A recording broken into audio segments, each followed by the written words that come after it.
आज के video lecture में हम अपना ये डाउट क्लियर करेंगे कि जब भी हम जनरल एंट्री करते हैं तो हमें क्या चीज़ डेबिट करनी है और क्या चीज़ हमें क्रेडिट करनी है, क्योंकि ये अकाउंटिंग का हमारा बिल्कुल फर्स्ट स्टेप है। अगर हमारी जनरल एंट्री है वो ठीक नहीं है तो हमारा आगे का कोई भी जो अकाउंट है, लेज़र, ट्रायल बैलेंस, ये कुछ भी हमारा ठीक नहीं बनता। ठीक है, तो सबसे पहले जो हमारी जनरल एंट्री है वो बिल्कुल ठीक होनी चाहिए और जो भी डेबिट होना है वो डेबिट ही होना चाहिए उसमें, ताकि हमारे जो आगे के अकाउंट हैं वो बिल्कुल ठीक तरीके से बन सकें। ठीक है, तो हमें जो क्रेडिट और डेबिट करना है, इसके कन्फ्यूजन को दूर करने के लिए हमें सिर्फ 5 चीज़ों का जो है ध्यान रखना है। मॉडर्न रूल हम इसके लिए पढ़ रहे हैं। ठीक है, इस कन्फ्यूजन को दूर करने के लिए कि जो एसेट्स हैं हमारी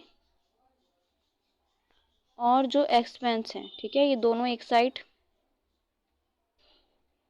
जितने भी एक्सपेंसेस हैं और एसेट्स हैं, ठीक है, और लाइबिलिटी, इनकम और कैपिटल, ठीक है, ये तीनों चीज़ें एक साइड, लाइबिलिटी, इनकम और कैपिटल, और जो भी एसेट्स और एक्सपेंसेस हैं वो दोनों एक साइड। जब एसेट और एक्सपेंस इंक्रीज़ होंगे, जब हमें दिखेंगे जो एसेट्स है और जो एक्सपेंस है वो इंक्रीज़ हो रहे हैं, तो उनको हमें करना है डेबिट। ठीक है, और जब ये डिक्रीज़ होंगे तो क्रेडिट करेंगे। ठीक है, और लाइबिलिटी, इनकम और कैपिटल में बिल्कुल इसके अपोजिट है। जब भी ये इंक्रीज़ होंगे तो हमें इन्हें क्रेडिट करना है, डेबिट नहीं करना है, क्रेडिट करना है। ठीक है, एक्सपेंस और एसेट जब इंक्रीज़ होते हैं तो डेबिट करते हैं, और लाइबिलिटी, इनकम और कैपिटल जब इंक्रीज़ होते हैं तो क्रेडिट करना होता है, और डिक्रीज़ होते हैं तो डेबिट। ठीक है, सिर्फ बस इतना ही ख्याल रखना है हमें कि जो एसेट एक्सपेंस है वो इंक्रीज़ होने पर डेबिट और डिक्रीज़ होने पर क्रेडिट, और लाइबिलिटी, इनकम, कैपिटल इंक्रीज़ होने पर क्रेडिट और डिक्रीज़ होने पर डेबिट। हमारी एंट्री होती है कि cash account debit to capital account. जो कैश है वो एसेट है, इस वजह से क्या होता है, वो डेबिट होता है, डेबिट टू कैपिटल अकाउंट। जो कैपिटल है वो इंक्रीज़ होने पर क्या होती है, क्रेडिट, तो इसलिए टू कैपिटल अकाउंट। जो भी क्रेडिट होता है उसको हम सेकंड लाइन में लिखते हैं टू कैपिटल अकाउंट। जो अमाउंट है दोनों का सेम लिखते हैं, 10 लाख, 10 लाख, और नीचे नरेशन ज़रूर लिखते हैं, बीइंग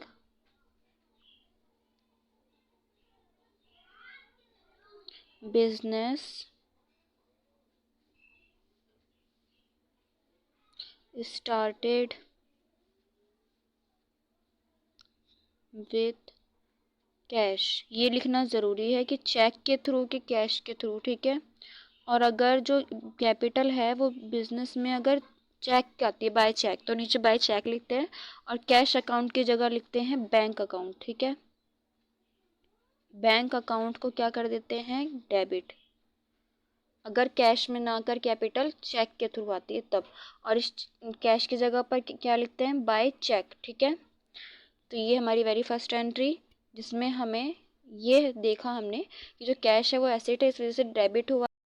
सेकेंड एंट्री हम करते हैं, अगर हम कोई एसेट परचेज़ करते हैं बिजनेस के लिए, सपोज़ हमने कोई बिल्डिंग परचेज़ की है, बिल्डिंग क्या होगी, एसेट होगी। ठीक है, बिजनेस के लिए वो इंक्रीज़ होगी, हमने परचेज़ की तो वो ऐड हुई है ना, इंक्रीज़ हो गई है वो, तो बिल्डिंग अकाउंट को क्या करना है, डेबिट करना है कि क्रेडिट करना है। यहाँ पर हमने साफ साफ लिखा है कि जब इंक्रीज़ होगी तो डेबिट करना है, तो बिल्डिंग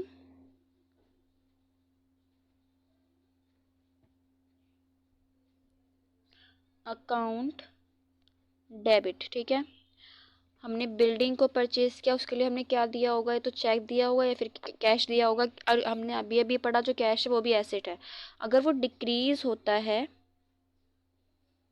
तो क्या करते हैं, क्रेडिट करते हैं। ठीक है, एसेट और एक्सपेंसेस जब भी हमारे डिक्रीज़ होते हैं तो क्रेडिट करते हैं। जब हमने बिल्डिंग को परचेज़ किया तो कैश क्या हो गया, डिक्रीज़ हो गया, हमारे जो एसेट है वो डिक्रीज़ हो गया, तो cash account to cash account credit. ठीक है, building account debit to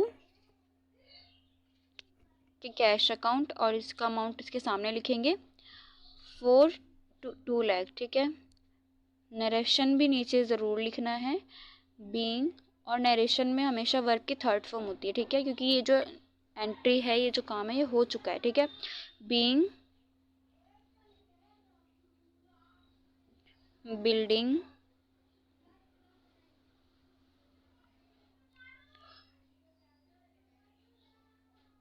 purchase by cash, और चेक के थ्रू होती तो बाय चेक लिख देते, ठीक है। परचेस्ड बाय चेक, ठीक है, being building purchased by cheque. तो यहाँ भी हमने देखा जो एसेट है वो इंक्रीज़ हुई, बिल्डिंग हमारी ऐड हुई, बिल्डिंग इंक्रीज़ हुई एसेट, तो उसको हमने डेबिट कर दिया। और जो बिल्डिंग हमने खरीदी थी वो बाय कैश खरीदी थी, जो कैश है वो भी एसेट है, वो डिक्रीज़ होने पर हमने उसको क्रेडिट कर दिया। दो एंट्री हमने देख ली अभी, कैपिटल वाली और कोई भी चीज़ से हम जब एसेट परचेज करते हैं वो, ठीक है। हम एक सेल वाली एंट्री देख लेते हैं। अगर हम कोई जो गुड्स है उन्हें सेल कर रहे हैं तो हम क्या चीज़ डेबिट करेंगे, क्या चीज़ क्रेडिट करेंगे, bye modern rule of general entry, ठीक है। जब भी हम जो गुड्स हैं उन्हें हम सेल करेंगे तो हमारे पास क्या आता है, कैश आता है, ठीक है। और जो कैश है वो क्या है, एसेट है, तो क्या करेंगे हम यहाँ पर डेबिट करेंगे, ठीक है, क्योंकि एसेट जब भी इंक्रीज होती हैं तो उनको क्या करते हैं, डेबिट कर देते हैं, ठीक है। तो एंट्री होगी कैश अकाउंट डेबिट। कैश को डेबिट क्यों कर रहे हैं, क्योंकि वो इंक्रीज़ हो रहा है, गुड्स को सेल करने पर हमारे पास जो कैश है वो आ रहा है, इंक्रीज़ हो रहा है, इसलिए उसको हमने क्या किया, डेबिट। और क्यों आया कैश, सेल की वजह से आया, टू सेल्स अकाउंट, ठीक है, फॉर 3 लाख, ठीक है। तो कैश को हम करेंगे डेबिट, जब भी जो गुड्स हैं वो सोल्ड करेंगे तब भी उसको डेबिट, और सेल अकाउंट, ठीक है, cash account debit to sale account. Narration होगा बीइंग गुड्स, सेल नहीं लिखेंगे, सोल्ड लिखेंगे, ठीक है, बीइंग गुड्स सोल्ड, ठीक है।